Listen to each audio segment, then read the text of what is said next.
lokushayela udlomo esina kube khona lokushayela uJehova. Elokushayela uJehova lihamba nomthandazo, lihamba nokudumisa, lihamba nokukhuleka. Phakamisa izandla phezu kwekhanda lakho mana bese uyayishaya ngempela. Give the Lord a hand of praise. Give the Lord a praise. Hallelujah. Thank you, Lord Jesus.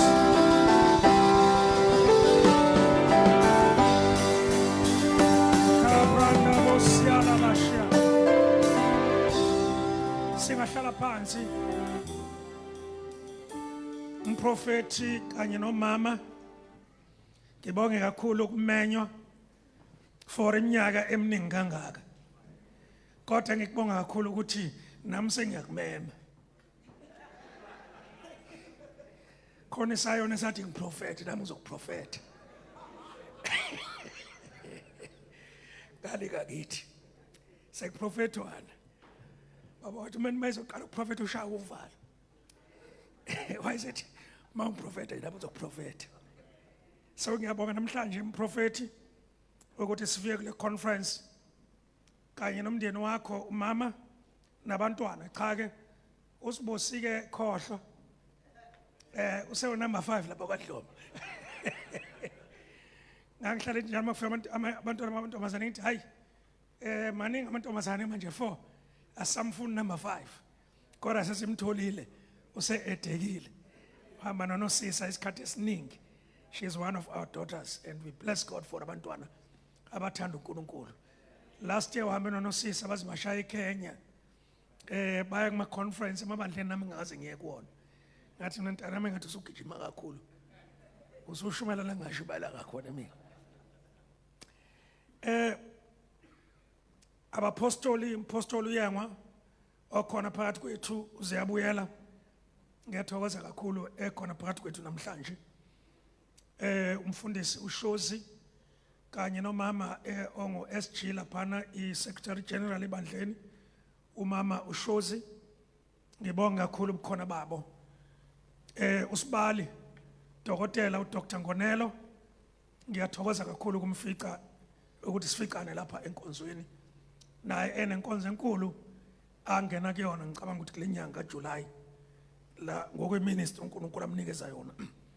Abafundisi bonke abakhona kanye nomama umfundisi ngesigaba zenu zonke njengalokho umfundisi ebesenibingelelile noma ngingazi kahle ukuthi uthini kodwa ke ngizothi nje nami all protocol observed. Makuthi ngiyaphimba ke ngoba phela protocol mase observe ukuthi ungabusaphinde usho njalo futhi. Kodwa siyasibona kushiwo usho bona abafundile. Ngamanye amazwi ngirecognize bonke abazalwane abakhona kule ndawo, all the believers, more especially kulabo engihamba nabo khona insizwe engihamba nazo lapha Baba Uzondo ehamba kanye noPhumlani Njilo osuka le eGoli. Ngihlale lapho ngikhona nje mangoshumayela akasali isikhathini esiningi osomabhizinisi bobabili bawusomabhizinisi. Ngibonile nabanye bengena nabazalwane bonke sanibonana egameni lenkosi yethu Jesu. Mfundisi, this conference is growing. Ukhona lo yangifundela iBhayibheli la ekhaya nomsahamba. Akekho ngifundela iBhayibheli edayiwili olifunda ngomoya. Ngathi wayekhona. Sumnqumile nomfundisi. Ngicela makhono omunye uThembi noma kuthiwa indoda. Mayifunda iBhayibheli uThembi. Ngicela ufunde iBhayibheli ozongifundela. Asondele eduzane. This conference mfundisi is growing. I-topic nje oyikhethile ikhombisa ukuthi kuzosetshenzwa. Because indaba ye-faith akusiwona umdlalo. Alibonke abanenkosi. I-faith kufanele ukuthi singayishumayeli. Kufanele sibone mara no kufanele siyishumayele. Kufanele siyishumayele izwi lethi faith. Kodwa kufanele i-faith sibone izinto zenzeka. So uma umfundisi eqala ukukhuluma i-language ngiyazi umfundisi vele ministry yakhe. Kodwa mayiseqala ukubeka i-conference i-theme kube i-faith, you must know that the church is going somewhere. Ungifundele ubuthembi. Umama umfundisi uThembi ke manje umfundisi. okwalesikhashana mase qeda ukufunda kasiyena ke Romans 1:17 yazi bengenza uprep kodwa ngibona nje ngathi ngizosebenzisa lo prep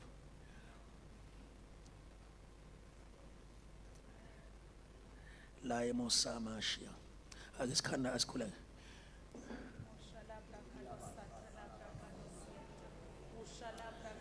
ungasobezeli khuleka ungasobezeli ungasobezeli ungashaya usobeswe khuleka ungaqalazi khuleka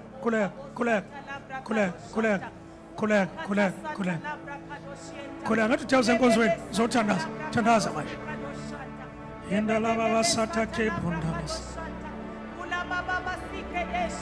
Shambrata basete kebrondo bosian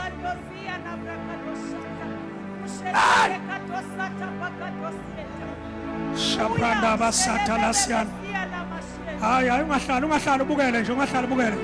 Come on everybody pray.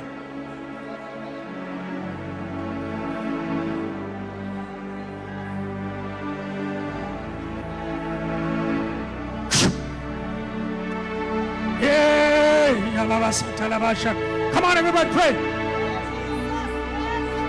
Shandarababa sete kebrondo bosanabasha.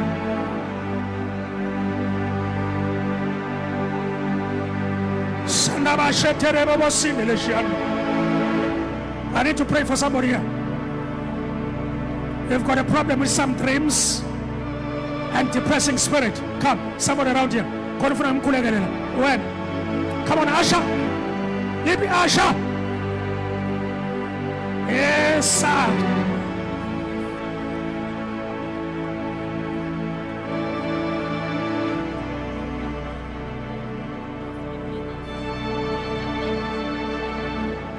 From now, power of the Lord is coming upon you right now. The power of the Holy Spirit. Freedom. Freedom. Freedom. Freedom.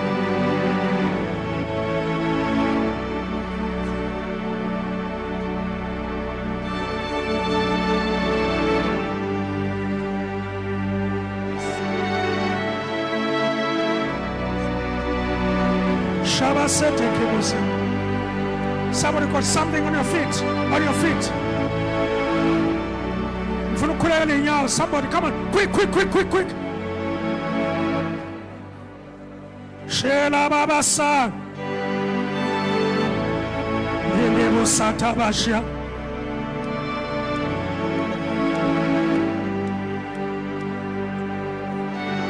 Receive. You are healed. In the name of Jesus Christ of Nazareth. That is the power of the Almighty God in Jesus' name. Receive the power of the Holy Spirit. Suicidal thoughts. You are so discouraged. Corner around you, you're running under heavy discouragement. Come quickly. Quick. Shush.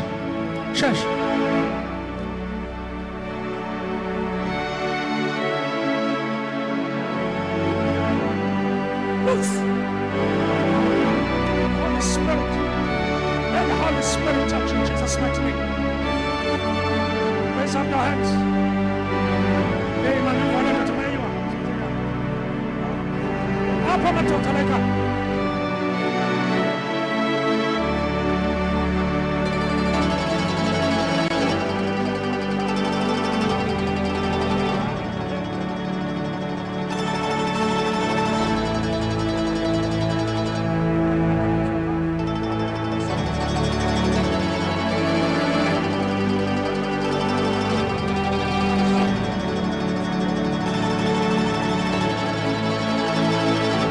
Amen. Receive.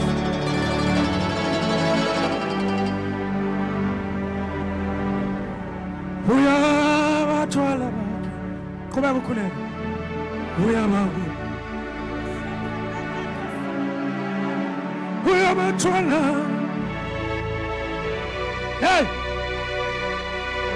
Shabo Satanabas. We are holy.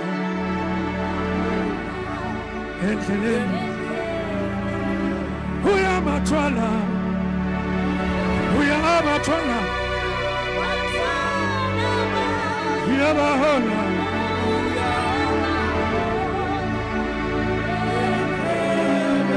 I want to pray for somebody here. Your spirit is very heavy. You're so discouraged and pain. Angithi ngisakwena nje manzela. Wena, uyabathwala. Uyabathwala. Uyabahola. In the name of Jesus.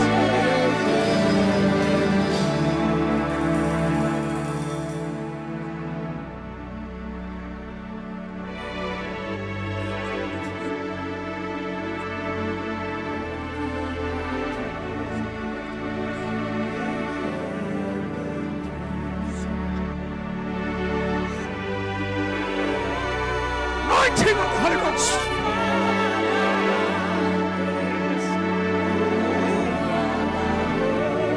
Anointing of the Holy Ghost.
Raise up your hands to God and begin to pray, everybody.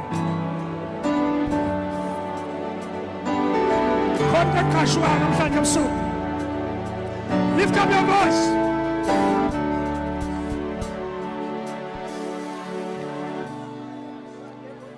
Shebanda la sotoro shikamanda la se.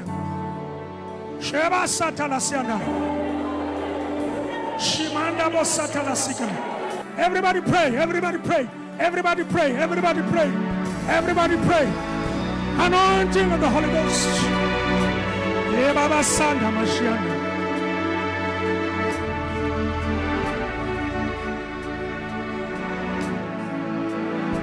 Isanda Mashiana Basia.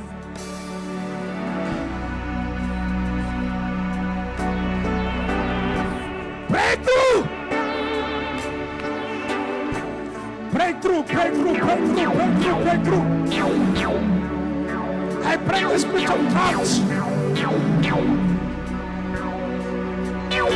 Follow down, break. Let come on in the chest.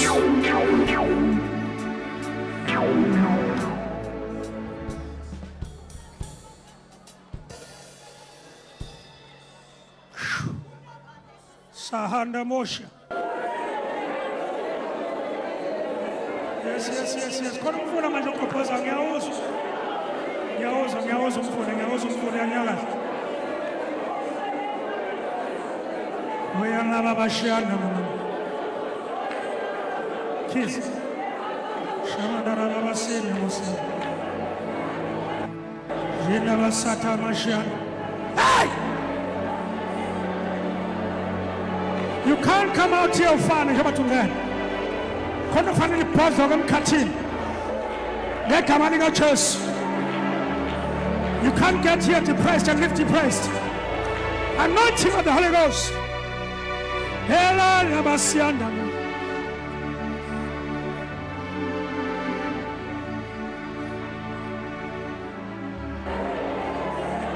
Amanda musiana. Masana Moshiana.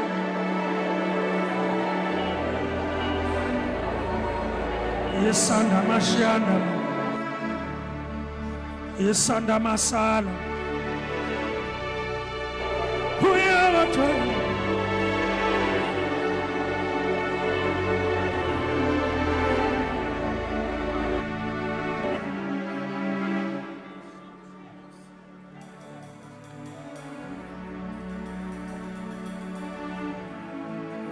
Let's give the Lord a hand of praise.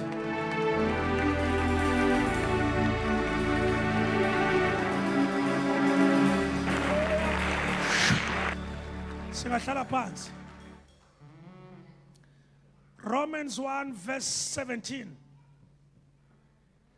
Hey, angila ku prep la ngizohamba manje kulendlela tufanyama. Yebo ma. For in it, the righteousness of God is revealed from faith to faith, as it is written, the just shall live by faith. Father, thank you. Bless this word in the name of Jesus.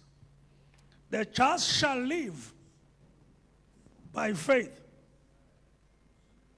Olungile ophila ngokukholwa. Ngithanda le version mama ethi the just shall live by their faith. Ayike into kuthiwa corporate faith. Except umuntu ene faith yakhe, that I understand it. Kodwa ukwazi ukuthi usuka ifaith ngenxa yabanye abantu. Na udinge yakhe faith. Ifaith ayithelelwana. Uyabona umfundisi umprofeti ukhuluma ngokuthi waye lapha eMabheki ngenza ibandla. Ngizoqala iCrusade. Ngangine crusade enkulu lapha eMabheki. Ngashumayela ngazi ngokwaphela amasonto amabili ngisazi. Ngafika nebhasi lapha. Baphenduka abantu kwehla umoya ingcwele bagcwalisa ngamandla wathi ngesikhathi ngiqala ibandla laphela lonke ibandla. Lafa.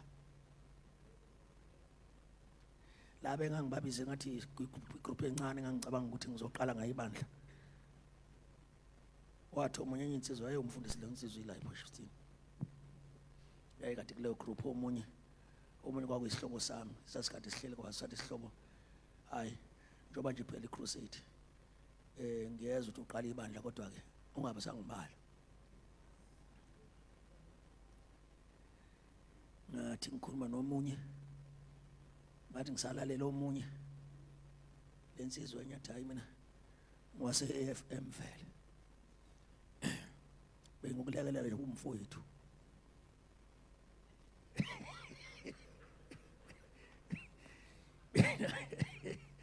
Begithi mina ngumfundisi wakhe kathi kumfowabo. Yayisithi le couple yase Nigeria ilapha ya. Wathi umfundisi mina ngikhona. Kodwa nje nethi mawuzongenza umfundisi.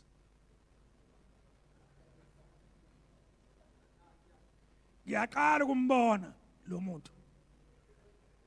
Laphela liqala emehlweni omuntu. But today nanga umfundisi uShozi story side. Manga ngifundisa amabandla 9 churches.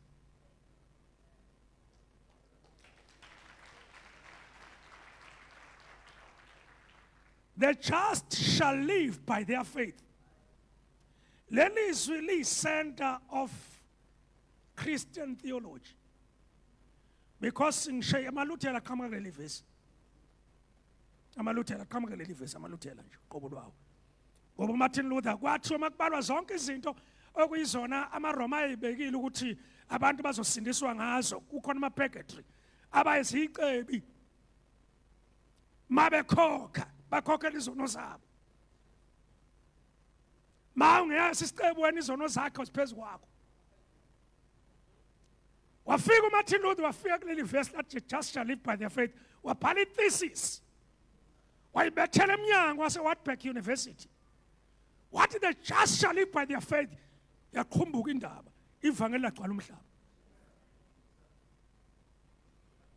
The just shall live by their faith. If faith, awunayo faith ngoba usindisiwe. If faith must be developed. Akena wonke umuntu osindisiwe okholwayo. sikubona ngokuthi udla kukhona. Because iBhayibheli lithi the just shall live by their faith. So into yona namhlanje iya ngokuthi faith ikhona yini. The measure of your life is equal to the level of your faith.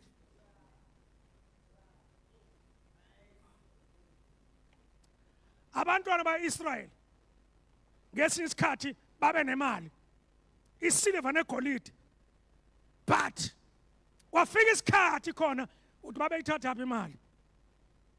Exodus 12 verse 25 to 37, 36 lithi iBhayibheli, the Egyptians, the Israelites squandered the Egyptians. Mali basquandarisha kusho ukuthi uNkulunkulu mayesezokhulula abantwana ba-Israyeli lithi abakwa-Israyeli bamlutha umGibhithe. Uyabona uNkulunkulu mayesabeka ifavor kuwena, umuntu uyalutheka akupromote kaqondanga.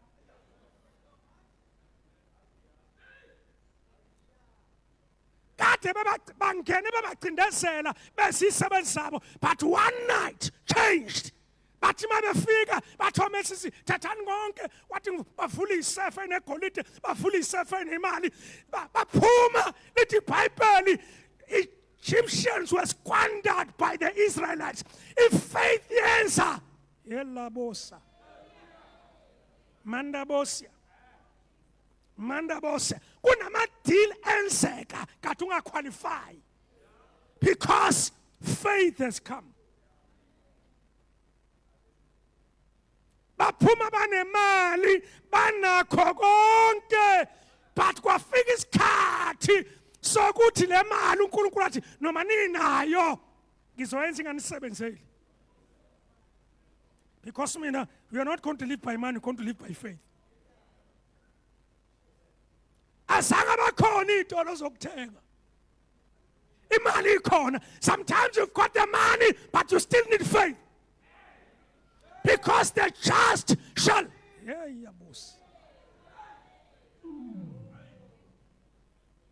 Umuntu kaNkulunkulu wayemisela ukuthi impilo yakhe ibe yifaith. Isikole sifulwa yifaith, imali ifulwa yifaith, umzimba wakho mawugulwa yifaith, noma yini empilo, ipromotion ifaith, iprogress ifaith, ivision ifaith, ibandla ifaith. The just shall live by their faith.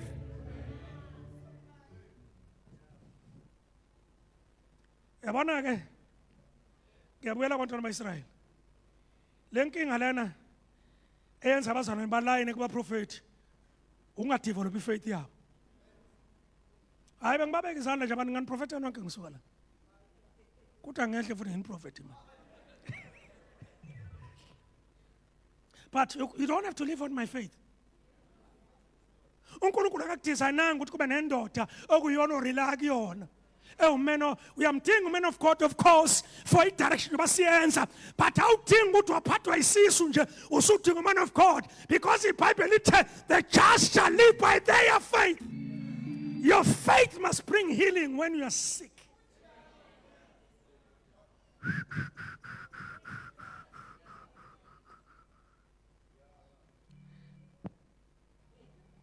Uyabona into yenza ukuthi abazalwane bangakwazi ukuthi babe namandla ezintweni. Umuntu kuba khona umoya nje wedemoni wesipoki usegijima edolobheni phethe umhlaba ungehlule uyolandela indoda angayazi yomprofeta, because ifaith ayikho. Because makukhona ifaith, when something comes, a demonic spirit come, umuntu uyaqhamuka athi lithi iBhayibheli lesibonakaliso sobalandela abakholwayo egameni lami bayawukhipha amademoni bese thi ngegama likaJesu, come out Satan. Akholwe ukuthi seliphumile. The just shall live by their faith. Alibonke amanye inkosi.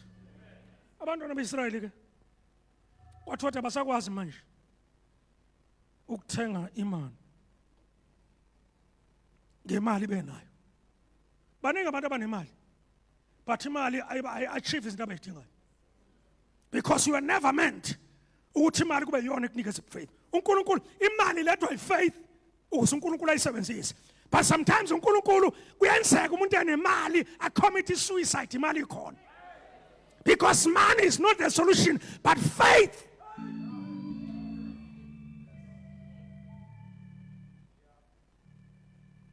Their faith made a demand for their need to be met. Kwaqaqa kuphahla sezulwini. Ifaith ikwazi ukuqaqa ezulwini. Kwaphuma igrosa engekho emhlabeni. It's when God begins to intervene in your affairs. Alethe izinto that are not obvious to solve your situation. That's when faith, uma sekufikile ukukholwa kuzama solutions okathi ungawathandazelanga, kuzama okathi wakholwa kodwa engekho in your surroundings. uNkulunkulu akunikeze strategic partners. Kufika abantu bezokusupporta ungabazi because faith has come.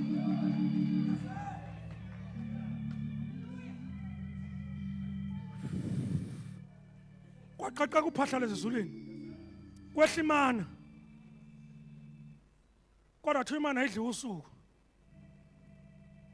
Udle ngosuku ulala. Because uNkulunkulu akafuna ukukhathazeka ngekusasa. Because faith ifuna urejoice namhlanje. That's why noma unikela, mawunikela ngefaith awunikela ucabanga ikusasa. Unikela wazi ukuthi uNkulunkulu unika imana namhlanje. That's why mase beyibeka imana yabagulisa. Imali yakho mawuyibeka iyagulisa. Hela basatha. Because God never intended for you ukuthi ucabange tomorrow. Lithi iBhayibheli ungacabangi ngekusasa. Because God is in control of your future.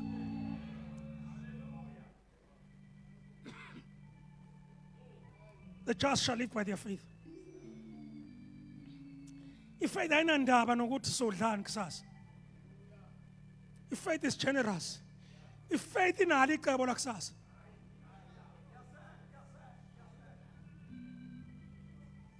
Kasi ingane zami zoqeda kanjani unyaka angazi. But ifaith umafohla. Ifaith inunu yento into eyebo sama. Ifaith ukholwa kuvula la kuvalwe khona.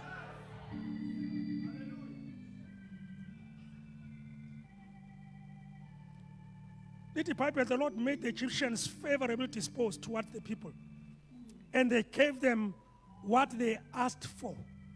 And things that whatever they plundered the Egyptians.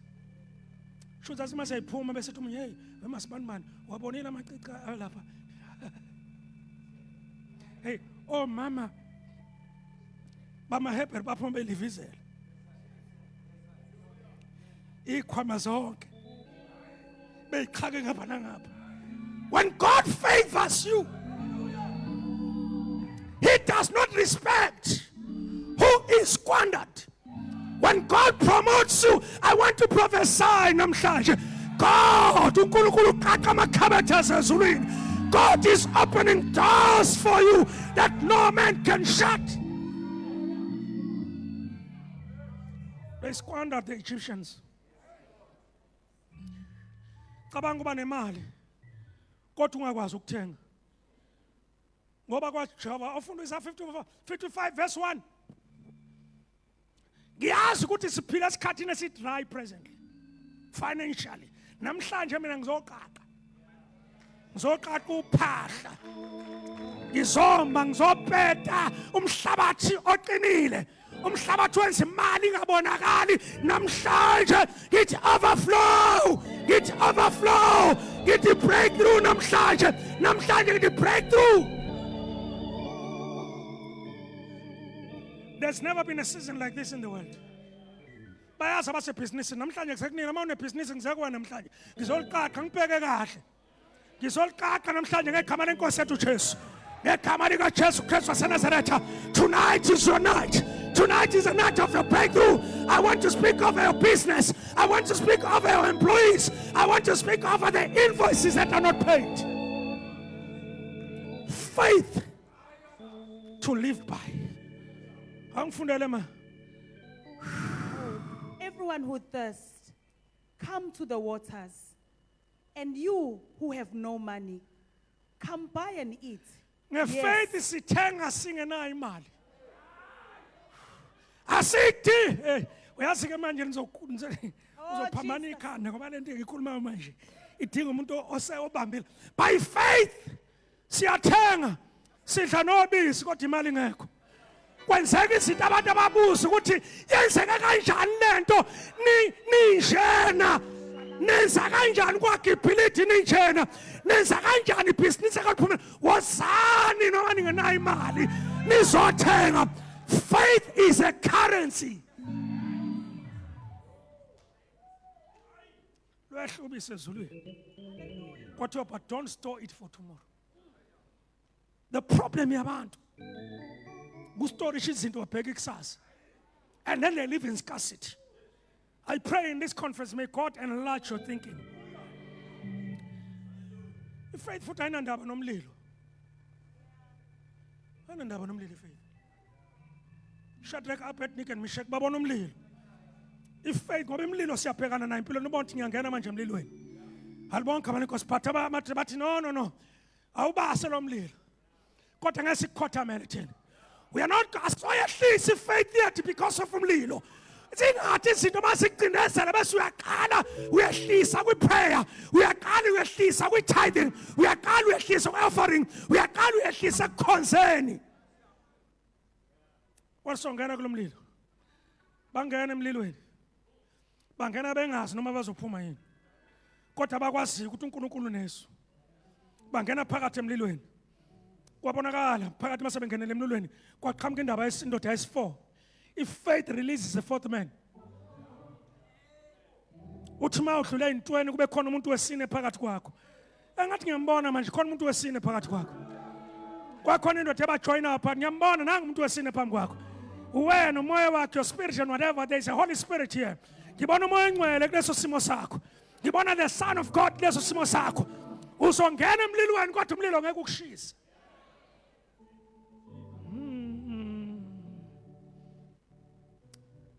Yabona uNkulunkulu akekho interested emalini yakho. No. Akekho interested emalini yakho uNkulunkulu. But imali yakhe ingakuvimbela. Because uma ubambelele kuyona, you cannot serve God and mammon. Imali fanele uyisebenzise faith ngoba faith is your servant. U-Elijah umprofeti. Eseprofeti waqeda. Elendo to Elijah futhi ngimazi.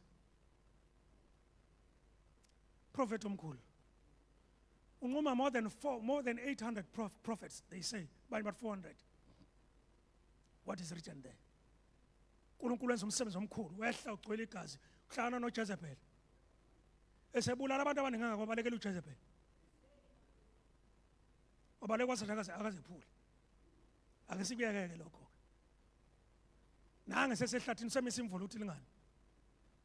Useku wilderness. My wilderness. If faith yakwazi umpreserve in the wilderness.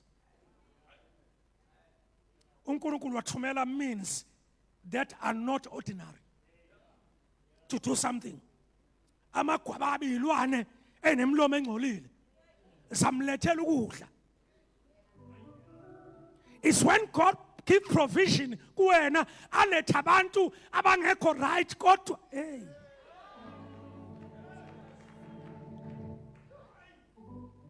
Amagwababa azomseva. Sometimes God is going to bring to your business amagwababa kanti azoseva wena. Kwaphenduka steak ranch in the wilderness. God is going to prepare a steak ranch in the wilderness. Oh, glory to God, I feel like preaching tonight. uNkulunkulu akade akathumela amagwababa esimweni sakho. I'm fit amagwababa. Wahleli ku fresh. Kwaphuma still water. Kwaphuma still water refreshing. God is going to refresh you in your spirit. God is going to refresh your soul. God is going to refresh your heart. Lalani masalani, ifethe kuyona into yengane manje. Ngikhuluma ngudla kwasezulwini. Ukuthi uNkulunkulu akuprovide umsebenzi uphelile. uNkulunkulu akusaprovide indlu idliwe, uNkulunkulu akuprovide imoto idliwe, uNkulunkulu akuprovide izinto zikulahlekele, usukulikulu uthi ezweni lapha ngiyahlupheka nabasezweni bayangihle bawusingela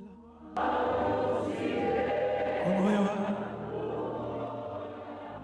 ngoba uJesu ulikuku nakuba meva iwanyathela lapho ngihamba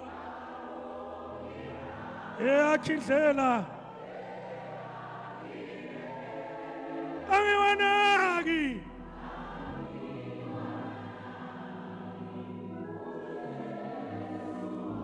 uzopholisa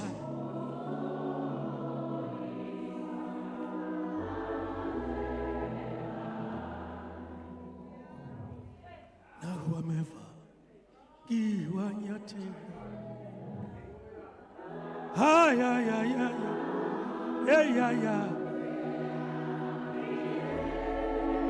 angiwanaki ya polisa Jesu polisa Nkosi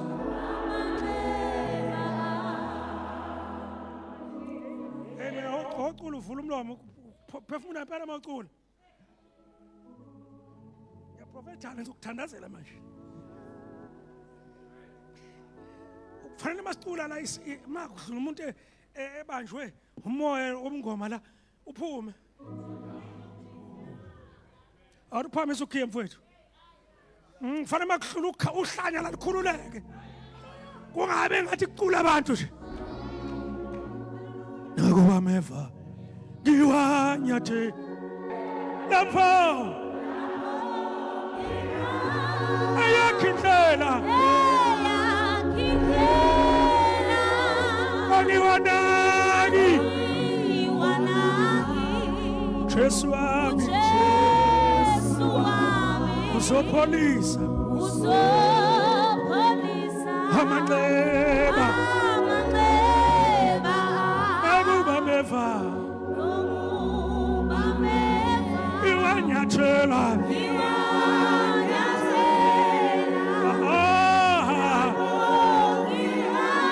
eyakhe indlela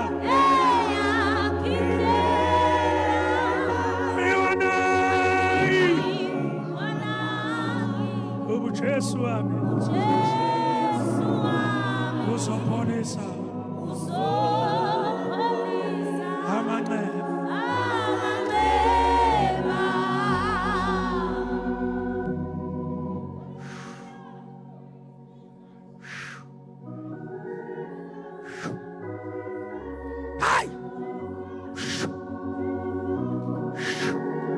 yini senyaweni sakho jova uzopholisa lamanxeba asenhlizweni yakho uzolala ubuthongo namhlanje we are going to sleep like a child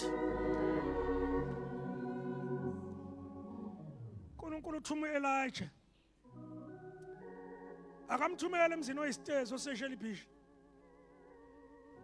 umthumela kumfelokazi abafelokazi babe sabafelokazi ngempela angifuna ukuthi ngaleso sikhathi mamngoneni akisho into uyena ngempela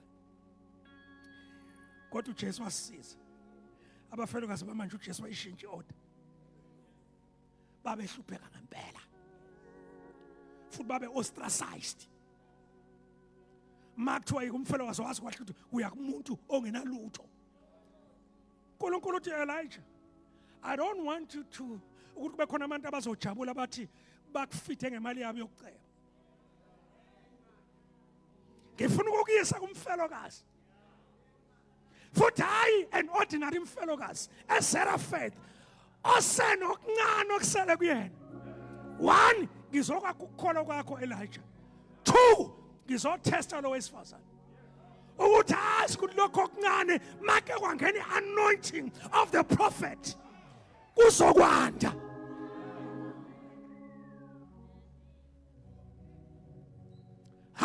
wesifazane eZarephath, God was showing something there.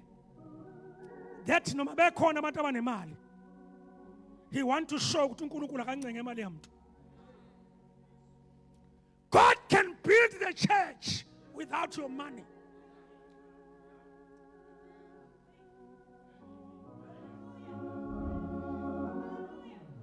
God can feed His servants without your money. Ubusisiwe sesifazane weZarephath. Ngoba lo wesifazane indoda mayifika futhi ayimnandi kahle. Lo mprofeti akafika ncenge. Uyabona isibuso masiza siqala most of the time isibuso sangempela sifika sihamba ne-offense.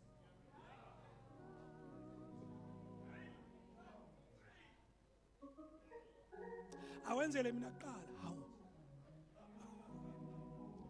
Abantu babanjwe ukuthi umfundisi uthi akwenzelwe yena kuqala. So they can't move to the next level of a breakthrough. Because bafela a test from the beginning.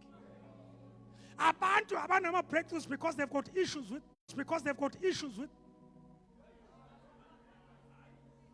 Ngicela ukuhamba ba. Ngicela ukuhamba ngizoxoshwa la.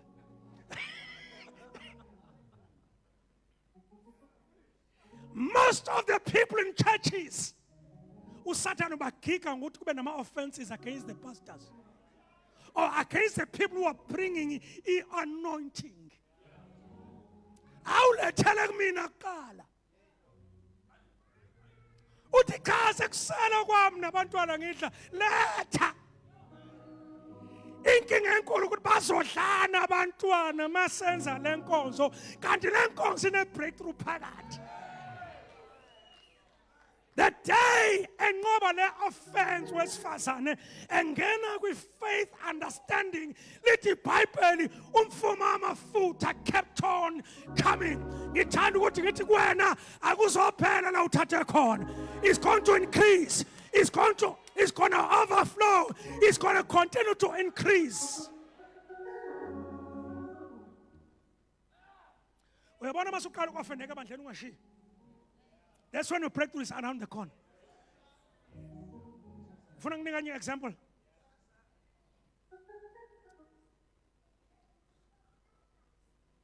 Uyakhumbula le ndoda yayinochoko kuba igama layo. Kumprofeti Elijah. Uyakhumbula? UNamani. Ubuso bayo. Imagine umuntu ehamba akukho eBhayibhelini lokhu imaginary yami yasikhatha manje.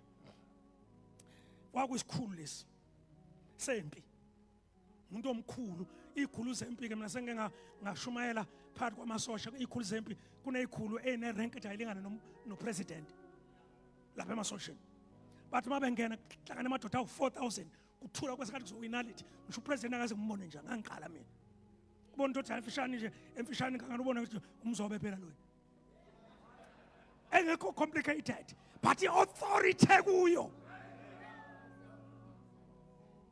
umuntu nangu umzobe nje ke nokugqoka ngeke uzibone ukuthi indoda nje oyibona amadevana endoda yasemakhaya ingene la iyona umphathi wamasosha ngeke lapho ongoye about 4,000 or 5,000 kuthela amasosha yathi mayiqhamuka nje ukuthi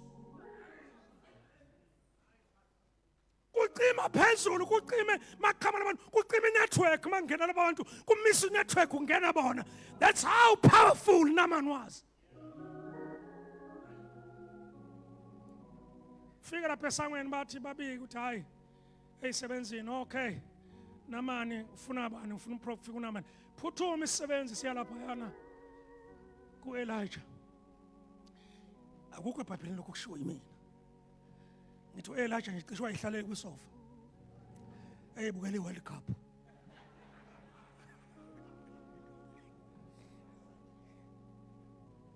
akukho eBhayibhelini sengidramatize into yayenzeka uyangena umfana yamfanini hayi laphana kufika uNaamani ubani uNaamani lona oyisikhulu ayingamazi unalo uNaamani uNaamani ucela umkhulekela nochoko khona ama blue lights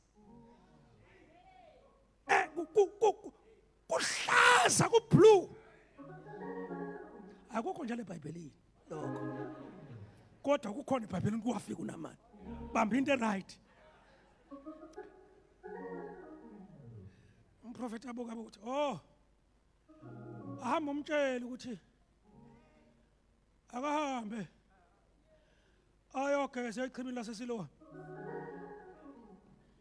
Akamngenisi, akamtatazeleli, akamenzeli into special, akafuni ngisho ukumbola.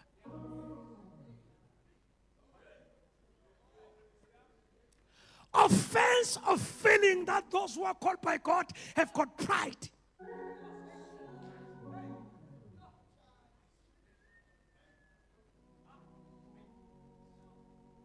Can stop you from getting your breakthrough. Achika mahash abuya nike nekhanda. Aphindele emuva uNamani aphindele emuva la iqhamuka khona. Emzini waye angena amahashi kuthunqa intuli. Mangabe kwaku blue light kwazi esecaswile. Mayifika ubekela intombazane. Akuyona ibemtshalile yathi ukhona umprofeti.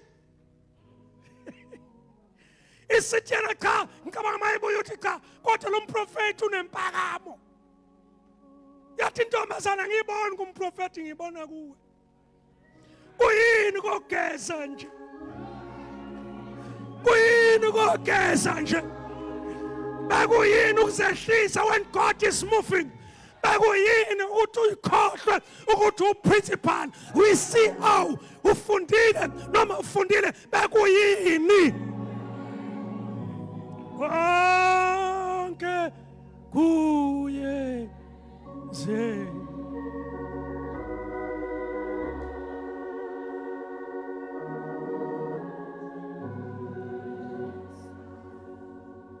yabona ifaith inamandla ikwazi ukuthi i7 inika isolution umuntu onemali ngenayo.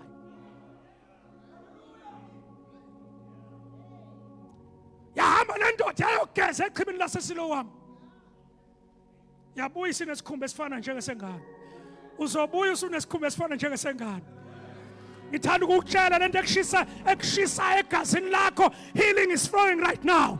Ngithanda ukukutshela ngithi your blood system right now is changed by the power of the Almighty God. Ngifuna ukukutshela namhlanje God is changing your DNA in Jesus' mighty name. Namhlanje ebusuku I release healing upon you. I release deliverance upon you. Be healed in Jesus' name. God ushushwa isikhumba. Uzoze kuseni isikhumba sakho sifana nesengane. Lelizwi limoisturizer. Lelizwi liyakuthithivate. Lelizwi liyakusebenza. Lelizwi liyakurejuvenize. Lelizwi linamandla. Ngikhuluma nge-offense. Baningi abasebenzi bashiya ukukholwa. Bagcwele ama-offense. I-offense blocks faith. Hey, bengizohlala ngishilo yathi akuyona into nginayo iphepha wami ngapha. Hamba ngoMjuly.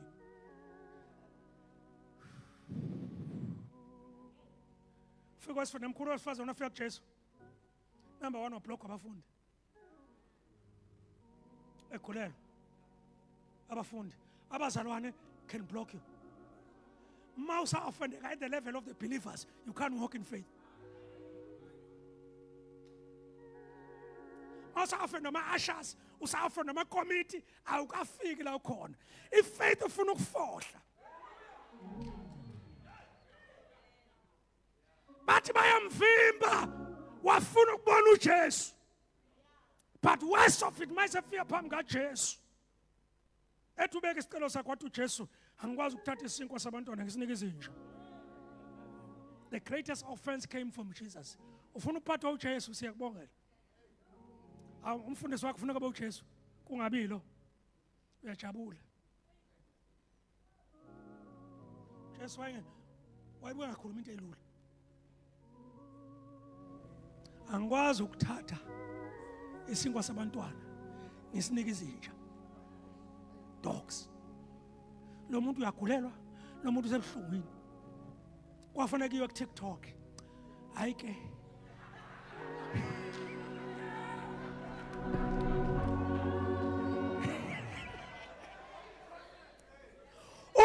izinto ku TikTok akuyenzi faith. Sizibika kuJehova. Ubona ngabagijimela ku TikTok besobika izinto zasendlini kaJehova ukuthi they don't walk by faith, they walk by sight. They don't deserve the fruits and the breakthroughs of faith.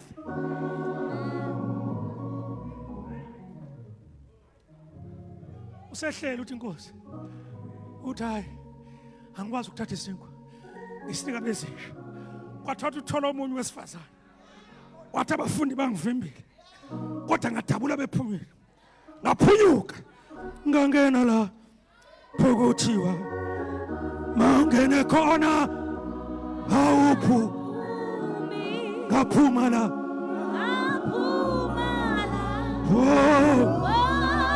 uthiwa akuphunywa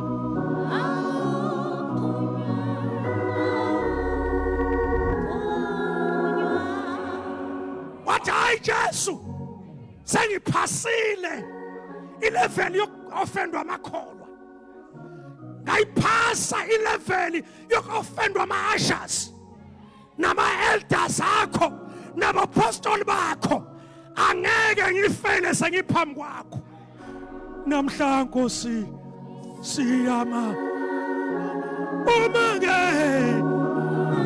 sibheka hebu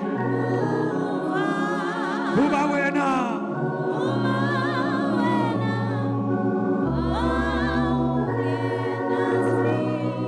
ngabe sabe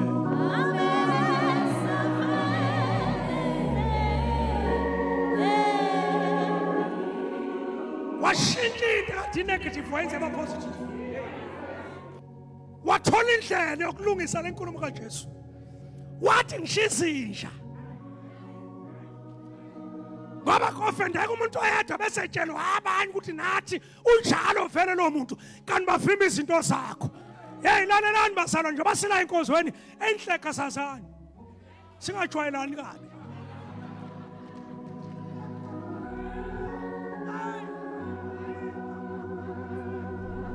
uyalazi ikulethi mina ngezisinqumo sa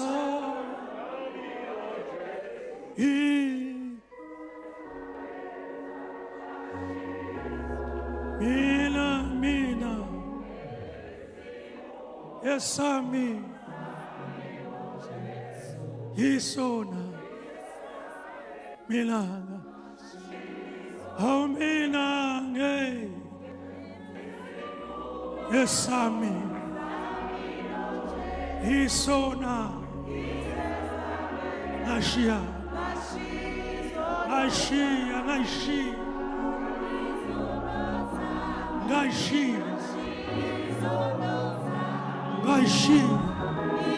that's all.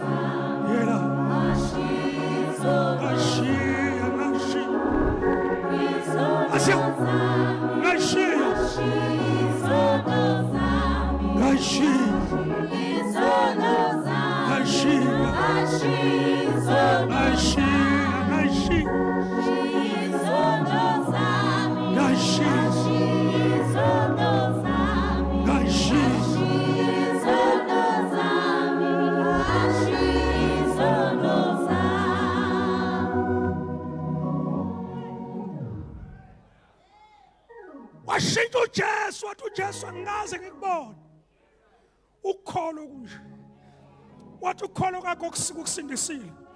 I pray that every offense that was surrounding you be broken right now ngegama lenkosi yethu Jesu. Lalela ungazenzi special ngathi wena wedwa ofendekayo kade sasihlale siofendeka ukuthi asikaze sisho sihlale. I-offense is a handle that takes you to your breakthrough. When you pass an offense, but the offense can also destroy your faith. The offense ingabulala umkhuleko wakho. Funa makholo besilinyana. Usheshe uthathele usheshe udlule.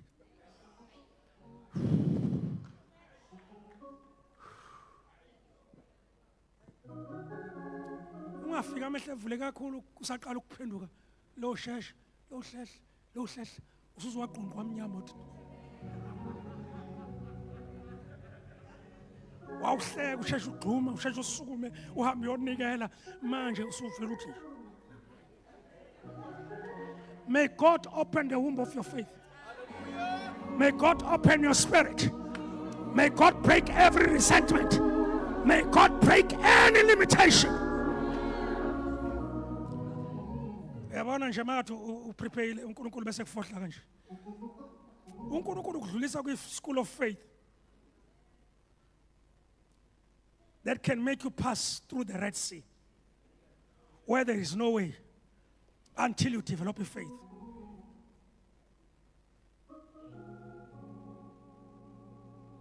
And say, God could not take me this far to leave me.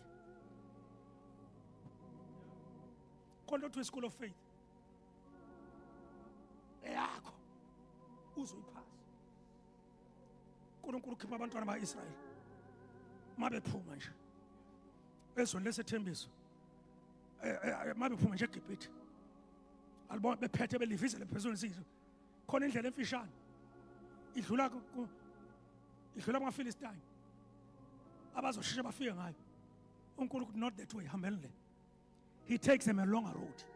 Sometimes it was akayisheshe ihlangana. And God has got a greater purpose for your life. Sengizovala.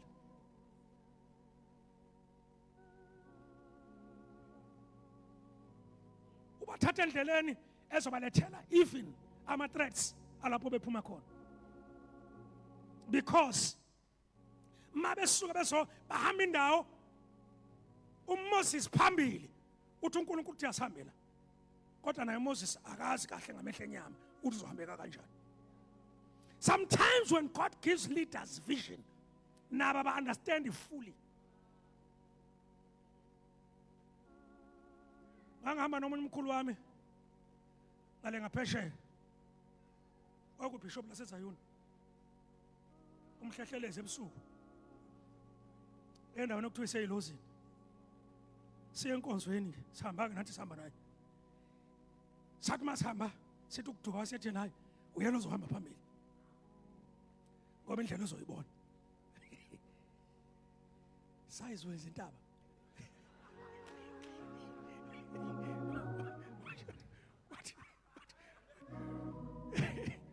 Kwathi makushaya ekuseni kushaya o3 or 3:30. Wi-Fi for the hayiba madodana. Kuthi uThatha ngiphezu kwamandla.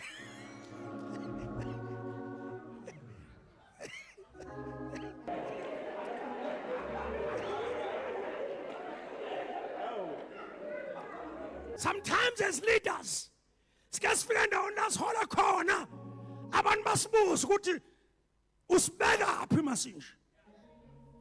Uma kuNkulunkulu besibisile yini singayifica indlela sifica kukhona ulwandle livalile. And sometimes as a leader yawunawo ama-answers ukuthi sodlula kanjani. Ayasondela amaGibhithe asobaphindisela emuva athi kubona the Egyptians that you see today you shall see them no more. Nifuthi amaGibhithe wabona namhlanje ngeke sawabona kusasa. uNkulunkulu wavula ulwandle olubomvu ngesandla saso. Ngicela sithi school of faith. Is school of faith. Abantu bokugcina ngifuna ukukhuluma ngabo.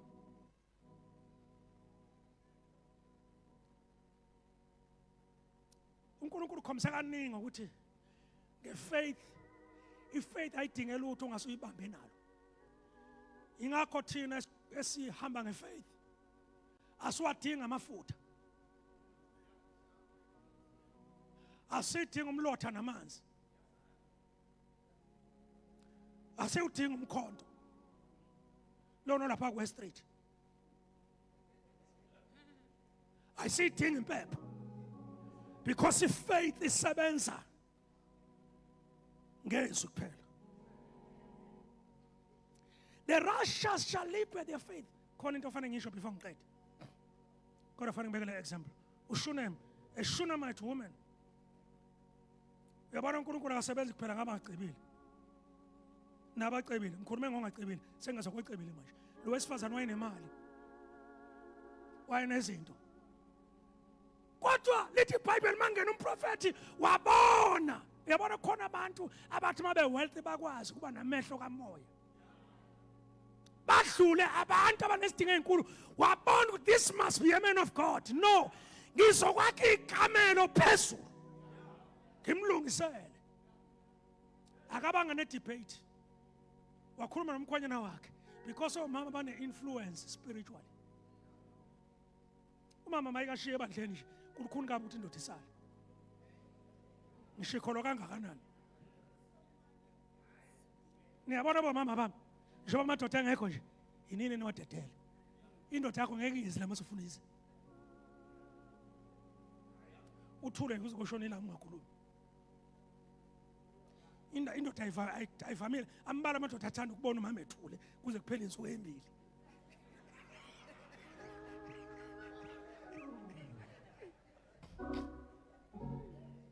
Yini mama? Thule nje. Bese nje siyenkonzweni, inkonzo ukuyemthandazweni. So this woman convinces the husband utasake lapha. She took her resources.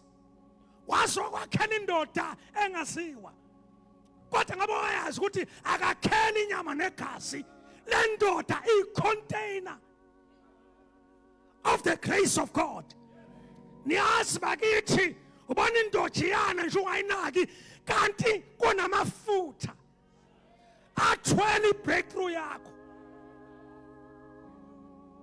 Umuzwe namalimi, umuzwe angafundile kunawe. Umbone umdelele kanti unento azothi mayibeka unyawo phezulu uNkulunkulu aqashula izinto. Kuthe basekuhamba isikhathi lo wesifazane uyazala ingane sengenqamulela. Sekukhona ingane lapha ekhaya. Ingane ishona. Idlule emhlabeni ingane. Imali ayikwazi ukuvusa ingane. Imoto ayikwazi ukuvusa ingane. Ukuba udokotela akwazi ukuvusa ingane. Kuba ilecturer akwazi ukuvusa ingane. Ukuba iscientist akwazi ukuvusa ingane. Kwadinga kwehla umprofeti phezulu ekamelweni. Kodwa ngimthanda lo wesifazane uma bebuza athi njena konke kuhamba kahle. Kukhona bakithi doctor konke kuhamba kahle izinto zibhede. Kukhona kuthiwa konke kuhamba kahle ubone ukuthi ikweletu zikakile. Kukhona ukuthi kuhamba kahle iphelile inyanga kodwa kunento engakhokhekanga kodwa konke kuhamba kahle. Konke kuhamba kahle. Uyalazi uhlobo lobantu othi mawuthi kuhamba kanjani athi kuphenduka athi konke kuhamba kahle because uyazi ukuthi emlonyeni kuyadalwa. Konke kuhamba kahle. Wangikhumbuza uAbraham memhleka lithi iBhayibheli ethe uNkulunkulu uzoba ubaba wezizwe eziningi ikhahle kwazi kwaphela 20 years kungenzeki lutho. Liyangena nesalukwazi icabanga kuyigayina kusho mina ke lapho lingena kwigayina lizobheka ukuthi sekunjalo yini. Bayahleka odokotela omkhulu sikutshelile. Ngeke kusenzeka kanti ubaba uthi okungenzeka abantu kuyenzeka uNkulunkulu ikhehla lizocheka. Let the Bible against all hope. He believed in hope. Let the Bible continue to give glory to God. Every time members engekama results why very glory to God. So totally glory to God. Says pelele nisifo sakho glory to God. Isikhona ni breakthrough glory to God. Sebekhona nebafike ekhaya bezomemeza esangweni glory to God. Glory to God. Glory to God. Glory to God. Against all hope. He was faced by the facts, but he decided to overlook the facts and focus on the word. Prophet.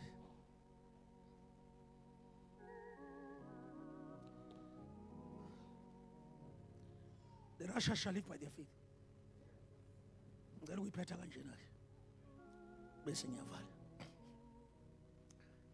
How does faith come? Faith does not come by going to church. But going to church is important. because iBhayibheli lithi bayakholwa kanjani engekho njani oshumayelayo.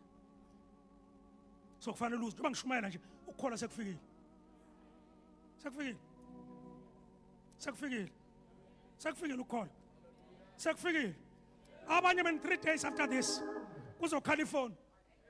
7 days after this uzobizwa. 14 days after this khona ezoshiwa. Faith has come. Hayi mina ke faith prophet. Hayi ngiyagaranta mina faith. Faith mina singenzele imangele.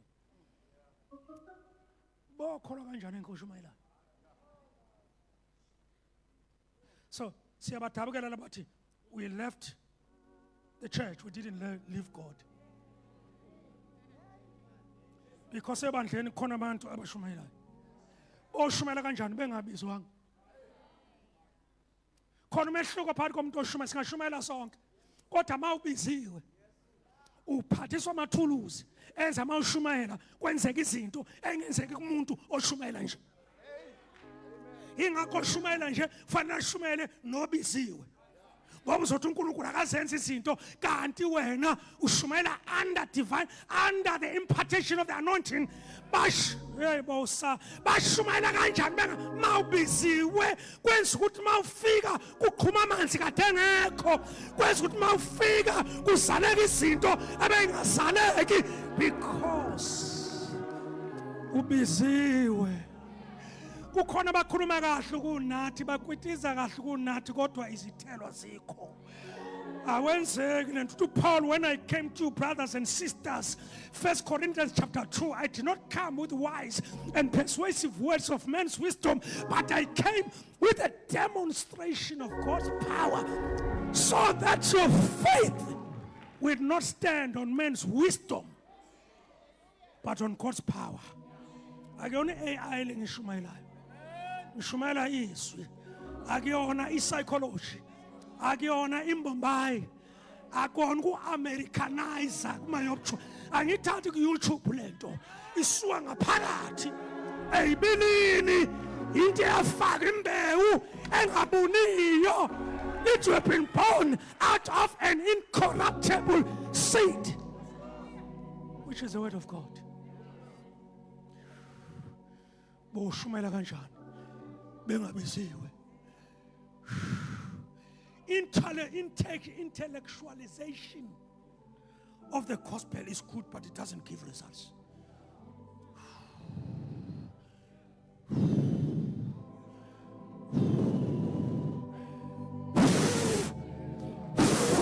Hey!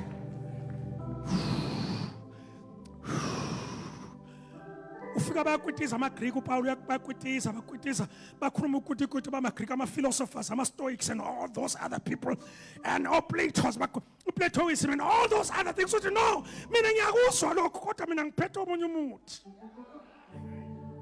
Whatever is born of God overcomes the world. Konke okuzelwe uNkulunkulu kuyalinqoba izwe. Athi lokhu ukukholwa kwethu inqobe izwe. Ngoba izwe lilikhuni kakhulu kuphila kulona. But ukukholwa kwethu kusinikeza amandla okuphila ezweni elinzima. Kusinikeza amandla okuphila ezweni ene-depression. Kusinikeza amandla okuphila ezweni ene-anxiety. Kusinikeza amandla okuphila ezweni elingekho fair.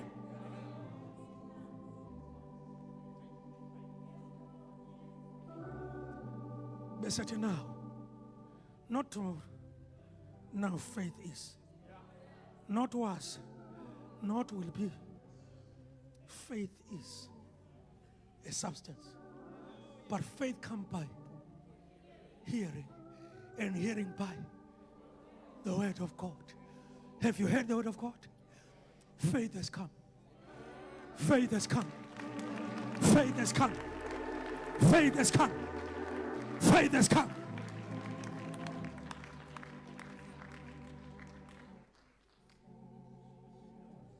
Hlalani phansi. Nayi exam. Nangu nobhala inkonzo ngiyababiza ngelanga imali ayisekho. Nabafundisi ngiyababiza ntozanini inkonzo. Yabo sebesaba ukunikela. Sakhiphile elikhulu elibizayo. Khona invoice. Ngicabanga la ku 2 million. Ibhilidi alisaqhubekile selimile. Yababiza ngazo uNkulunkulu babiza. babiza bafika sekugcwele uthuko lapha phansi ngibahlanganisa bese uNkulunkulu ekhuluma nami. Gideon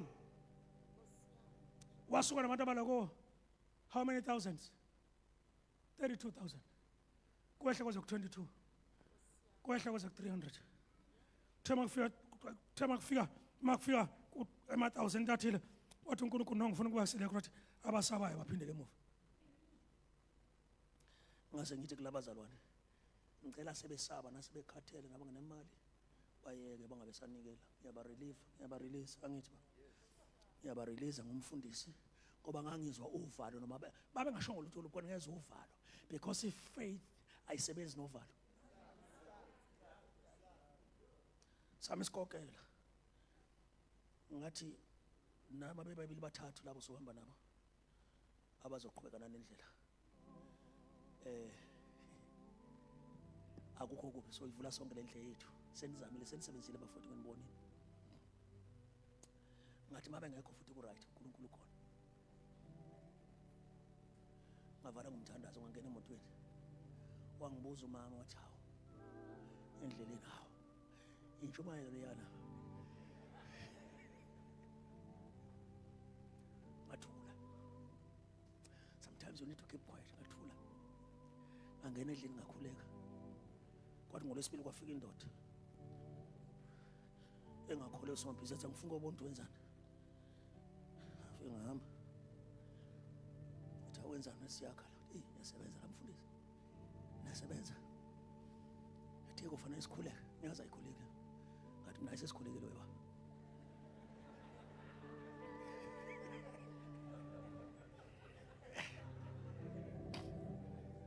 sesikhulekile manje ngathandaza kwathandaza mina isiyama ukuthi uNkulunkulu ayibosise yaphuma yathi mayisi after 2 days yangifonela yathi mfundisi ngicela ukuthi invoice ngika 1 million.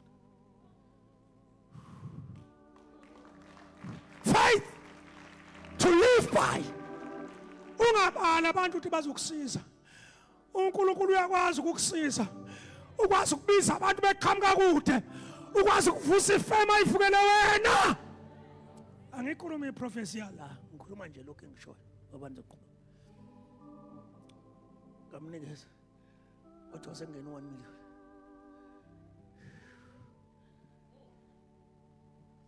Athi ngisebhalitho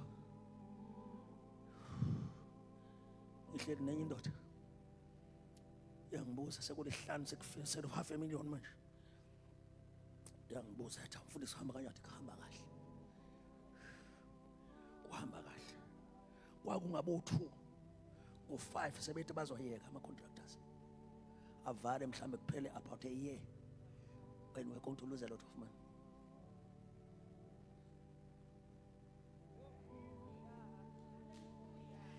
Ngiyakholwa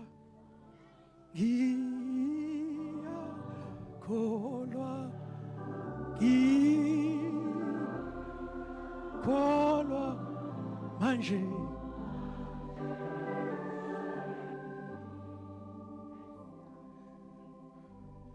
angengamangani nami bethi nginenyoka nami umuntu okwenzeka mina nami ngathi unayo ngoba uma ungakholwa awazi uNkulunkulu uyasebenza.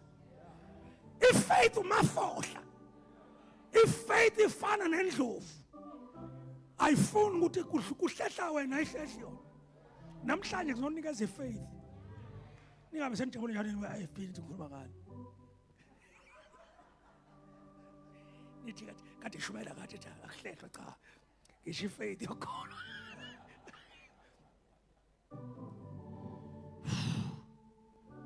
Afika kule ndoda ngakhuluma nayo the sengizohamba futhi ngangiqonde kusho ukuthi ngangiqonde futhi uyangifunela enye yathi sekusele imali ngathi hayi sele 500,000. Okay hayi kade nisebenza thina yebo thema sengihamba yathi manje uzoyithola phi le mali kaze nizoyithola phi ngathi mase kusemnyango wathi umoya ingcwele buya ngathi ngizoyithola kuwena.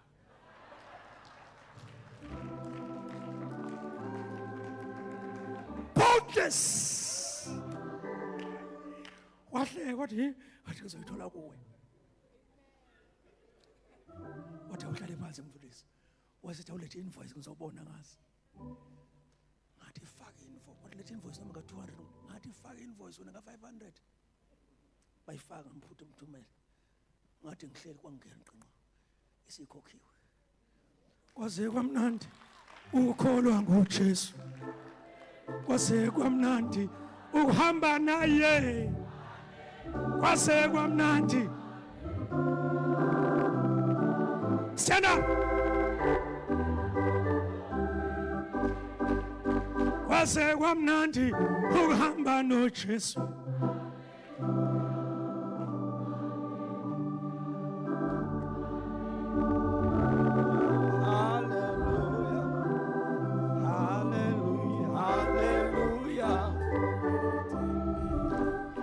Shayela uJesu izandla ngobaba umpostoli zincane lezo zandla.